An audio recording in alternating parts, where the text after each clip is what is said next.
Amis lecteurs, amis téléspectateurs, amis du Congo, bonjour. Nous avons initié une série d'émissions intitulée Compte à rebours. Compte à rebours, pourquoi? Quand on accède au pouvoir, on doit savoir qu'il y a une date où on doit rendre le tablier, où on doit remettre le pouvoir en jeu. Et dans notre pays, pour ce qui est de la présidence, la Constitution dit 2 mandats. Le 19 décembre 2016, au plus tard, on devrait avoir un nouveau président. Mais le compte à rebours concerne aussi les parlementaires. Et pour parler de ce compte à rebours, nous recevons aujourd'hui Monsieur Jean-Jacques Mbungani, docteur Jean-Jacques Mbungani, qui est le secrétaire national aux affaires étrangères du MLC. Monsieur Jean-Jacques Mbungani, bonjour. Bonjour, Cheikh Fita. Nous parlerons du compte à rebours, mais l'actualité étant ce qu'elle est, il y a eu des manifestations à Kinshasa suite à la loi unique que le Parlement du Congo a voulu passer en force. Et quelle est votre lecture de tout ce qui s'est passé au Parlement, au Sénat et dans la rue?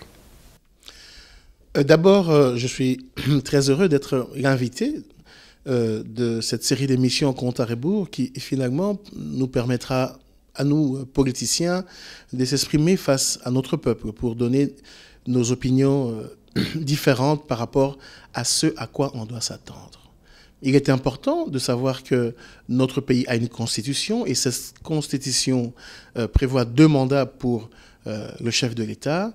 Et vous avez vu que de commun accord, les partis politiques, la société civile, tout le monde a dit non pour une modification de la loi électorale permettant à Joseph Kabila de pouvoir encore rester au pouvoir quelques années, ce qu'on a appelé le glissement du calendrier électoral. Ma lecture est celle-ci. Il y a eu un courage énorme du peuple congolais et ce courage, les Congolais, surtout les Quinois, ont payé cela par des morts, plus d'une quarantaine selon les rapports des organisations de droits de l'homme.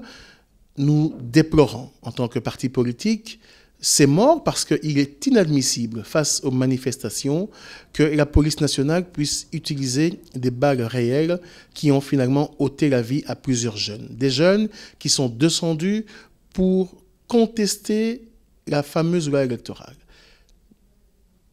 Par cela, nous avons constaté que le Sénat a fait marche arrière en modifiant l'alinéa 3 de l'article 8 de cette loi électorale et que finalement, l'Assemblée nationale a adopté cette loi modifiée. Voilà un peu la lecture personnelle du MLC qui constate que notre pays, il eût fallu que le peuple se lève, que les Congolais perdent la vie pour qu'il y ait un recul par rapport à cette loi électorale. C'est dommage, ça nous pousse, nous, partis politiques, à être vigilants, à savoir qu'on a en face de nous un pouvoir téméraire qui veut continuer à gouverner par défi. Donc, nous restons vigilants et nous en appelons finalement à l'utile arme qui nous permettra de pouvoir renverser la vapeur, c'est l'unité de l'opposition. Et peu avant le débat de cette fameuse loi, il y a eu déjà des arrestations, des séquestrations, et même notre ami de la société civile, Christopher Ngoï, a été enlevé, amené à un endroit secret durant une semaine, un silence total. C'est à peine que le ministre de l'information commence à parler et à dire où il est. Et d'après vous, pourquoi ces arrestations? Est-ce que ces gens, on devrait les arrêter ou bien il y a des raisons cachées qui poussent le pouvoir à faire cela? Mais nous sommes en face d'un régime qui veut intimider la population, intimider les journalistes, ceux qui apportent l'information et la vraie. Le problème est celui-ci, le problème qui est connu de tous, c'est que le mandat se terminera le 19 décembre 2016. La majorité est venue imposer un calendrier électoral à l'ensemble de la classe politique qui a refusé, parce que l'opposition et la société civile, et même appuyée par la communauté internationale, veut qu'il y ait un calendrier électoral négocié et accepté de manière consensuelle pour qu'on puisse respecter au moins notre constitution. La majorité, elle, voulait nous imposer des élections partielles en 2015, de manière à ce que l'organe, l'ONIP, qui a été créé incidentiellement d'ailleurs, pour pouvoir bénéficier encore de 4 années de recensement, lier le recensement à la tenue des élections, pour nous, opposition et société civile, était inacceptable, parce que ça permettait à Joseph Kabila de rester encore quelques années à la tête de notre pays sans qu'il puisse avoir élection. Donc toutes les personnes qui dénonçaient ces magouilles, il fallait les mettre sous silence, les museler, et l'une des façons que le régime actuel utilise, ce sont des arrestations, le musellement des médias. Vous avez vu que le ministre des médias, tristement connu, Omer Mende, est passé via la haute autorité des médias, couper le signal de plusieurs organes de presse. C'est inadmissible. Nous continuerons à dénoncer, grâce à vous d'ailleurs, pour que la communauté internationale se rende compte de l'ampleur des choses qui se passent dans notre pays et surtout de la mauvaise foi des acteurs au pouvoir. Vous avez vu qu'ils ont privé jusqu'à maintenant, depuis le 19, le 20 janvier, l'accès à Internet, du moins au niveau des SMS et le relais de tout ce qui est données Internet, pour que le peuple ne puisse pas être le témoin des crimes qu'ils sont en train de commettre. Ce sont des graves faits que nous dénonçons et que ceux qui ont commencé à les dénoncer et qui sont à Kinshasa, malheureusement, sont en prison. Bien, Monsieur Mbongani, parlant d'Internet, il me semble que le ministre des Nouvelles Technologies et de l'Information, c'est Monsieur Louaka, secrétaire général de votre parti. Il est au gouvernement. Quelle est en fait la clarification qu'il faudrait donner par rapport à M. Louaka?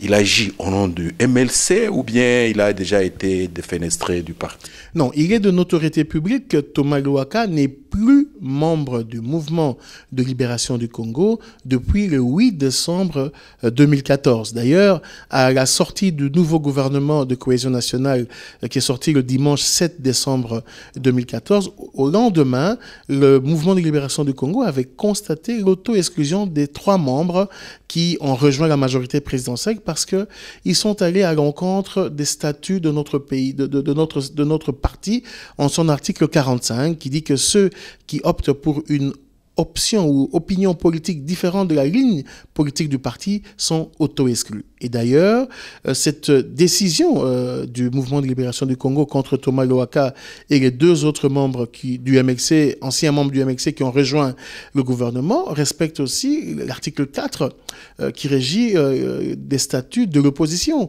Le MLC n'a jamais décidé en tant que parti politique de quitter l'opposition. Eh bien, tous ceux qui quittent l'opposition pour rejoindre la majorité se sont en faux par rapport à la bonne conduite de notre mouvement, donc ils sont auto-exclus. C'est malheureux d'ailleurs, il faut que les Congolais sachent que c'est ce ministre-là qui est, avec le ministre des Médias, à la tête des suspensions des données mobiles, données Internet et SMS, mais il agit en tant que membre du gouvernement de cohésion nationale, il agit en tant qu'allié de Joseph Kabila, il a déjà été exclu de notre parti. Bien, Monsieur Mbongani, vous parlez de votre parti, cela nous fait penser à votre président, Jean-Pierre Bemba. Une information a circulé, on a parlé d'une liberté provisoire. Est-ce à dire qu'il peut venir à Bruxelles maintenant ou il peut aller au Congo? Qu'en est-il? Effectivement, donc le 23 janvier de cette année, donc 2015, le juge unique de la chambre préliminaire 2, donc le juge qui examine la 2e affaire qui retient Jean-Pierre Bemba à la CPI, l'affaire dont on a parlé de subornation des témoins et de falsification des documents à la CPI, a ordonné la mise en liberté provisoire de Jean-Pierre Bemba. Il faut rappeler qu'en décembre 2013, déjà, 5 personnes étaient inculpées pour subornation de témoins, dont Jean-Pierre Bemba lui-même et 4 co-accusés, Maître Aimé Kilolo, Fidel Babala, il y a un témoin dénommé Narcisse Arido et Maître Jean-Jacques Kabongo. Le procureur, du moins, a présenté le dossier au juge de la CPI en disant que Jean-Pierre Bemba et ses 4 co-accusés avaient suborné, donc essayé de corrompre des témoins pour témoigner en faveur de Jean-Pierre Bemba dans le cadre de l'affaire principale. Ce qui a été emmené devant le juge, mais l'affaire n'est pas encore jugée. À ce stade, les équipes de défense des 5 accusés ont présenté leurs moyens de défense par écrit et les juges en jugent bon que pour une affaire dont la peine maximale, si elle est prouvée, ne peut pas dépasser 5 ans, les personnes ne pourront pas être détenues au-delà de l'année. Concernant Fidel Babala, Aimé Kilolo, Narcisse Arideux et Jean-Jacques Kabongo, ils sont restés 11 mois détenus à Scheveningen sans être jugés. Et donc, le juge a décidé de le libérer. C'est de la même manière que le juge a décidé de libérer Jean-Pierre Bemba dans la deuxième affaire. Mais il est important que vos auditeurs sachent pourquoi Jean-Pierre Bemba ne sort pas. Pourquoi physiquement il reste détenu à La Haye. C'est parce que, très savamment pensé d'ailleurs, de la part du procureur, il retient Jean-Pierre Bemba pour 2 affaires.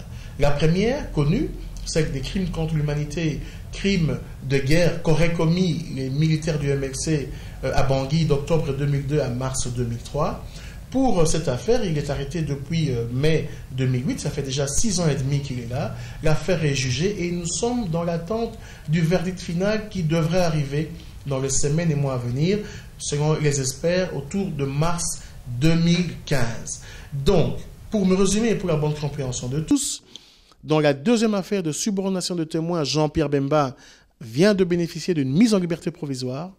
Dans la première affaire, nous attendons le verdict pour le mois de mars. Si, comme tous les indicateurs l'indiquent, Jean-Pierre Bemba est libéré dans le cadre de la première affaire, ça sera également pour le mois de mars sa libération définitive. Il pourra rejoindre sa famille. Pour être très explicite, alors là, si le juge décide dans le cadre de la deuxième affaire, ils pourront venir, mais en tant que personne libre, pour pouvoir exposer leurs moyens de défense. Bien, merci Dr Mbungani pour ces éclaircissements. Compte à rebours, nous allons atterrir par là. Après avoir balayé un peu l'actualité, après avoir donné la situation de votre parti, 2016, décembre 2016, c'est pas demain. Jusqu'à ce jour, M. Joseph Kabila n'a pas dit qu'il a abandonné le pouvoir. Et si des signaux négatifs venaient de sa part, comme quoi, d'une façon ou d'une autre, il ne voulait pas partir, quelle pourrait être l'attitude de votre parti? Absolument. L'attitude de mon parti, le Mouvement de libération du Congo, est l'attitude d'ailleurs qui va s'aligner à celle de tous les partis politiques de l'opposition. Vous avez vu que depuis le nom de la loi électorale, tous les partis politiques ont conjugué de la même manière. En premier lieu, Mme Eve Bazaïba, secrétaire générale de notre parti, a appelé le peuple à venir dire non au palais du peuple. Cela a été suivi par Vital Kamerhe, par Martin Fayulu, par Lisanga Bonganga et par tant d'autres partis politiques d'opposition. Et même, il faut le dire que quelques jours plus tard, l'UDPS également a emboîté les pas. Et donc, c'est déjà un signal. Vous avez vu que lors, la semaine ici qui vient de s'écouler, lors de la messe en mémoire des victimes qui sont tombées sous les balles du 19 janvier au 21 janvier 2015, tous les membres de l'opposition étaient présents. Donc, l'arme que nous allons utiliser, c'est la conjugaison vers l'unité. Il faut que l'opposition demeure unifiée, stratège, pour que demain, Joseph Kabila ne puisse plus utiliser, quelle que soit la manière de rester à la tête de notre pays. Merci beaucoup, Dr Mbungani, pour tous ces éclaircissements et surtout d'avoir accepté de répondre à notre invitation pour cette émission Compte à rebours. Mais avant de nous séparer, est-ce que vous avez un dernier mot à l'intention des Congolais qui vivent à l'étranger et à l'intention aussi de nos compatriotes qui sont au pays? Effectivement, par rapport aux Congolais de la diaspora, parce que pour le moment je suis ici, membre de la diaspora, nous devons rester fermes, continuer à manifester notre désapprobation par rapport au gouvernement à Kinshasa, par rapport au régime de Joseph Kabila. J'encourage fortement l'élan patriotique des combattants, tel que ça se résonne à Paris, à Bruxelles, à Londres et ailleurs, qui sont dans les rues pour montrer face à l'opinion public international que les Congolais, tous ceux du Congo et d'ici, sont contre. Également, j'appelle le peuple congolais à rester vigilant face aux stratégies que peuvent utiliser la majorité pour pouvoir demeurer au pouvoir. Nous avons déjà montré suffisamment que nous sommes capables de dire non. Cela s'est manifesté du 19 janvier au 21 janvier. Malheureusement, il y a eu des morts. Ce sont nos martyrs. Nous continuerons à les mettre au devant de la scène, mais nous ne reculerons pas. Peuple congolais, nous ne pouvons plus reculer. Le compte à rebours, comme Cheikh Fita l'a dit, est déjà en marche. Nous savons que le prochain président de la République ne sera en tout cas pas Joseph Kabila. Docteur Mbungani, nous vous remercions. Merci. Amis lecteurs, amis téléspectateurs, amis du Congo, c'était Compte à rebours avec comme invité Docteur Mbungani, le secrétaire national des affaires étrangères du MLC. La RD Congo, notre pays, a 2 345 000 km², un grand fleuve, plusieurs rivières, une grande forêt, des savanes, une grande flore et des mines un peu partout, du pétrole.